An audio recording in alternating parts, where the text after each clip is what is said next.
Oke, kita lanjutkan lagi. Hari ini ngobrol bersama dengan Bung Rocky. Bung Rocky akhirnya setelah mundur berapa? 3 hari ya. Harusnya hari Senin kemarin tuh Budiman tuh di ultimatum tuh dipecat atau mundur gitu. Baru kemarin PDIP akhirnya mengeluarkan surat pemecatan dan pemecatan itu langsung ditandatangani oleh Ibu Megawati dan Hasto. Begitu ya. Orang kemudian bertanya-tanya, mengapa kok untuk memecat seorang Budiman pun prosesnya jadi sangat lambat dan setelah akhirnya dipecat itu apa sih artinya itu bagi bagi PDIP gitu. Saya melihat bukan bukan bagi PDIP dulu ya, bagi orang yang melihat record Budiman dalam politik. Jadi orang putuskan bahwa Budiman memilih pragmatisme daripada ideologi itu. Jadi itu intinya. Jadi Budiman cacat secara ideologi, tercemar bahkan karena dipecat dari partai, artinya tidak mengikuti garis ideologi partai, tercemar dari ideologi. Tetapi yang lain menganggap bahwa ya memang itu pragmatismenya Budiman. Lalu orang anggap ya kalau gitu Budiman sebetulnya dirawat oleh seorang pragmatis gitu kira-kira kan, hanya melihat keuntungan jangka pendek untuk karir politik dia tuh. Tapi ini analisis kita tuh. Di belakang itu tentu bagi Budiman ya ini kesempatan dia terakhir untuk beredar dalam politik. Tapi ya, oke, cacat-cacat itu dipastikan akan diingat terutama karena Budiman dianggap orang yang masih mau untuk ber, memelihara tegak lurusan dia dengan semacam ideologi yang kita anggap ya sosialisme kiri sedikit dan mau berterus terang tentang sikap politiknya itu. Dan karena sikap politiknya diinvestasikan pada PDIP, begitu dicabut dari PDIP, itu artinya gugus-gugus yang tadinya mengidolakan Budiman itu berhentikan. Jadi Budiman akhirnya tidak lagi mewakili satu tradisi perjuangan panjang, dia akhirnya mewakili pragmatisme dia sendiri. Itu poinnya di situ. Lagi kan kalau latar belakangnya Budiman kan dia sempat menjadi ketua umum PRD gitu ya. Dan Ya, kemudian teman-teman PRD itu masih banyak juga yang berada di luar kekuasaan tetap tetap pada pendiriannya itu dan melihat apa yang dilakukan oleh Budiman itu juga sebagai pengkhianatan, terutama kepada mereka-mereka yang jadi korban di masa lalu gitu ya, termasuk termasuk keluarga mereka orang-orang hilang yang sampai sekarang belum ada kejelasannya. Itu dari sisi Budimannya ya. Kalau dari sisi Pak Prabowo-nya saya kira soalnya berbeda lagi kan gitu ya. ya bagi Pak Prabowo semua pasti ditampung kan. Pak Ya, Prabowo punya prinsip persatuan, persatuan itu ya apapun. ya, ya, ya. Dan Prabowo orang yang bisa mendamaikan dirinya dan menganggap ya udahlah ini anak-anak kecil lah gue tampung aja deh. Dan Prabowo udah buktikan bahwa dia memang mengaku bahwa dia menculik memang, tetapi sudah kembalikan tuh. Berarti yang belum dikembalikan diculik oleh orang lain. Siapa misalnya tanya pada Pak Wiranto, tanya pada geng lain yang menculik pada 98 kan. Jadi pembuktian-pembuktian itu bagi Prabowo udah selesai dong. Saya udah mengaku kok. Apalagi coba apa yang mau dituntut itu. Jadi Prabowo lebih lega secara etis untuk menerima Budiman dibandingkan dengan geng di belakang Budiman, PRDis yang betul-betul merasa ya Prabowo itu masih ada soal dengan human rights. Yang kedua kan Prabowo udah selesaikan itu dengan menjadi wakil presiden, calon wakil presiden Megawati pada 2009 tuh. Jadi memang akhirnya posisi atau faktor human rights itu hilang dalam percakapan politik kan. Ya. Jadi orang akan anggap bahwa proyek Prabowo akan menjadi gula-gula, terutama bukan pada Budiman. Semua mereka yang menganggap Prabowo bajingan di awal itu akhirnya berupaya untuk mendekati kubu Prabowo. Kenapa? Karena ada semacam keyakinan bahwa ya dia unstoppable. Apalagi kalau PSI bilang ya kan kita bukan pro Prabowo, kita ikuti garis Jokowi. Kalau Jokowi pro Prabowo, maka kita pro Prabowo. Itu poinnya tuh. Poin yang lain kira-kira dari segi kedisiplinan PDIP sendiri. Kalau PDIP memecat Budiman karena melanggar asas partai atau melanggar disiplin partai, yaitu memilih Prabowo yang bukan kader partai dan bukan calon presiden PDIP, mestinya Jokowi dipecat juga tuh. Dengan prinsip sama kan? Kan Ya. sama Jokowi memegang kartu anggota PDIP dan bertentangan dengan Megawati itu. Megawati inginkan Ganjar, Jokowi inginkan Prabowo. Jadi itu intinya kan. Siapa lagi itu banyak betul yang harus dipecat oleh PDIP. Jadi harus tegak lurus juga sehingga orang anggap kalau begitu PDIP betul-betul partai yang hendak membersihkan partainya itu dari kader-kader yang konyol atau kader-kader yang abal-abal kan.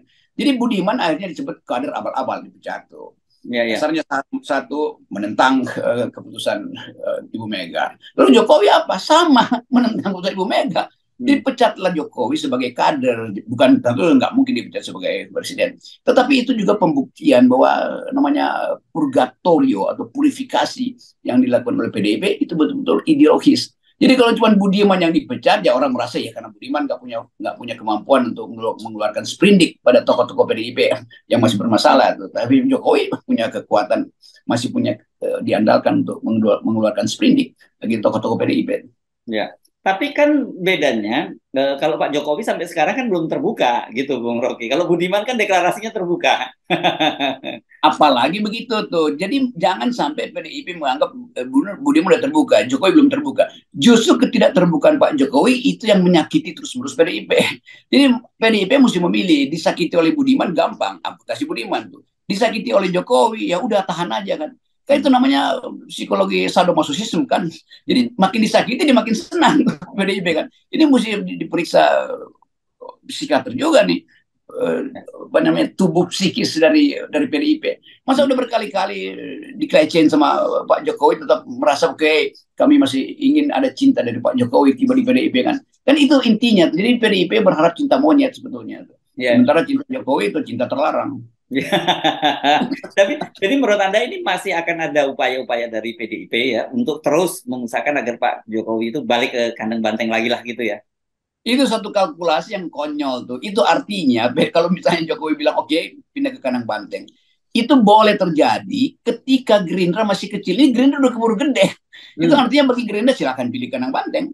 Dan orang-orang yang tadinya ragu pada Gerindra justru akan pindah pada Prabowo. Dianggap Jokowi mensolimi Prabowo lagi tuh. Maka rame-rame orang pindah membela Prabowo. Jadi konyol kalau Ibu Mega berharap pada Pak Jokowi. Dan itu mengasumsikan bahwa Gerindra akan kehilangan dukungan kalau Jokowi alihkan pada Ganjar. Enggak, justru Gerindra akan menuai manfaat dari situ kan, karena tetap orang Indonesia selalu membela yang tersolimi itu walaupun itu palsu, tapi itu psikologinya kan, karena orang anggap gila tuh Jokowi itu, masa dia udah kemana-mana Prabowo tiba-tiba pindah lagi itu. Jadi itu artinya bukan karena PDIP-nya, tapi orang anggap semua yang disodorkan Jokowi ternyata palsu tuh. Itu yang menerangkan kemarin yang kita udah pernah bahas bahwa memang kesukaan orang pada Jokowi 80%. Tetapi ketika diminta untuk memilih siapa yang dipilihkan oleh Jokowi, semua orang merasa cuma 18%. Jadi tidak ada orang yang percaya pada sikap Jokowi yang mendua terus itu. Dasarnya begitu. Ya, tapi gini, apa pilihannya buat PDIP kecuali memecat Budiman begitu ya? Dan pada saat bersamaan dia memang dia tentu saja tidak akan bisa melakukan tindakan itu pada Pak Jokowi karena pertama Pak Jokowi memang belum secara terbuka menyatakan dukungannya pada Prabowo. Yang kedua, mereka masih tetap berharap Pak Jokowi itu untuk kembali lagi karena kalkulasinya sekarang berat memang buat PDIP untuk mencapai target mereka hat-trick pemilu ya, dan pilpres kalau tanpa ada dukungan dari Pak Jokowi. Tetap, apapun ini figur soal Ganjar, mau didukung Jokowi atau nggak didukung Jokowi, orang akhirnya fokus pada Ganjar. Apa kemampuan logika Ganjar, kemampuan retorika Ganjar, kemampuan komprehensif Ganjar untuk semua isu yang seharusnya diucapkan oleh seorang calon presiden kan. Dari isu kemiskinan, isu utang, isu global politics, isu lingkungan, Ganjar nggak pernah ngomong. Jadi kalaupun Ganjar, misalnya Jokowi bilang, relawan saya pindah pada Ganjar, udah keburu orang anggap Ganjar itu liability, Ganjar itu mengandung banyak cacat bawaan secara kapasitas konseptual maupun penampilan presidensialitasnya tuh. Kan tetap orang anggap nih Ganjar ini ya tidak lain adalah peralatan baru dari Megawati, itu apa namanya, petugas yang baru kan. Jadi mental Ganjar tidak mungkin diupload sebagai orang yang secara matang itu mengatakan saya calon presiden loh. Iya, Ganjar bilang begitu, semua baliho bilang begitu. Tetapi psikologi publik menganggap, ya Anda calon presiden, tapi Anda hanyalah pengganti Jokowi sebagai petugas partai yang ditugaskan lagi oleh Megawati kan. Nah, psikologi itu nggak bisa hilang hanya dengan apa namanya, survei elektabilitas itu.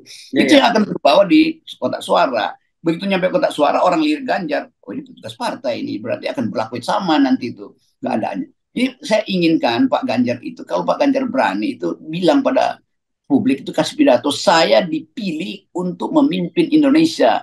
Karena itu dari sekarang saya tetapkan siapa yang ingin saya gandeng untuk jadi pemimpin wakil presiden saya. Itu sama juga. Anies memang punya tujuan yang sama, tapi Anies lebih deterministis. Karena Anies punya portofolio anti Jokowi. Nah Ganjar kan antara anti Jokowi dan tunduk pada Megawati itu sama aja kan. Kalau Ganjar kasih sinyal dia masih pro Jokowi, itu artinya Megawati menganggap Anda kan saya udah rampok dari situ, saya udah hostile take over, ngapain masih puji-puji Jokowi kan? Kesulitan lagi itu. Jadi PDIP ada di dalam apa namanya itu dalam psikologi namanya delirium, kebingungan. Ya, ya, ya, ya. Dan itu akhirnya tercermin dari keputusan-keputusan mereka ya. Di satu sisi ingin keras berhadapan dengan Pak Jokowi, tapi di lain sisi kemudian coba dilembutkan lagi, diralat lagi karena mereka menyadari, oh kelihatannya nggak mungkin kalau kita sikap frontal terhadap Pak Jokowi. Gitu. Ya, iya itu soal Budiman. Budiman tentu tahu cara berpolitik bahwa memang dia mesti minta dipecat tuh. Kalau dia mundurkan diri itu kurang heroik kan. Kalau dia minta dipecat, lalu nama Budiman akan terus beredar tuh. Tetapi bagi Prabowo ya udah nggak apa-apa itu. Buat sementara Anda saya perlukan tuh. Tapi Gerindra sendiri kan akan ada problem misalnya. Kan tokoh-tokoh Gerindra akan anggap oh iya ini numpang di ujung. Tetap Gerindra akan anggap bahwa yang lebih utama adalah kader-kader yang udah berjuang dari awal tuh. Ya. Dan saya kira Budiman juga hitung itu tuh. Jangan-jangan Prabowo lebih terpukat pada dia daripada tokoh-tokoh Gerindra sendiri itu. Enggak, itu Prabowo juga orang yang ngerti tentang psikologi partai dia tuh. Kan banyak tokoh yang juga agak nyinyir tuh. Kenapa Budiman sih diterima? Enggak. Ya. Itu hanya menguji apakah kemampuan Prabowo itu untuk menertibkan nanti ketika dia memerintah itu berhasil apa enggak tuh. Tapi saya kira itu yang saya cemaskan, bukan cemaskan sebenarnya. Saya anggap agak konyol nanti jangan sampai Budiman begitu masuk Gerindra sama juga statusnya di PDIP sebagai anak kosan. Kan itu masalahnya. Ya. Oke. Dan itu saya kira nasib dari seorang politisi yang nomaden ya. Ya kalau nomaden ya masih ada idenya karena dia memilih nomaden. Okay. Ini sebetulnya ya hasil tukar tambah aja sebetulnya kan. Jadi Budiman jadi komoditas, bukan dia yang jadi aktor. Apalagi bagi teman-teman yang masih die hard untuk memperlihatkan bahwa PRD itu didesain dengan kekuatan ideologi yang betul otentik loh. Kok kenapa pemimpinnya akhirnya lemah?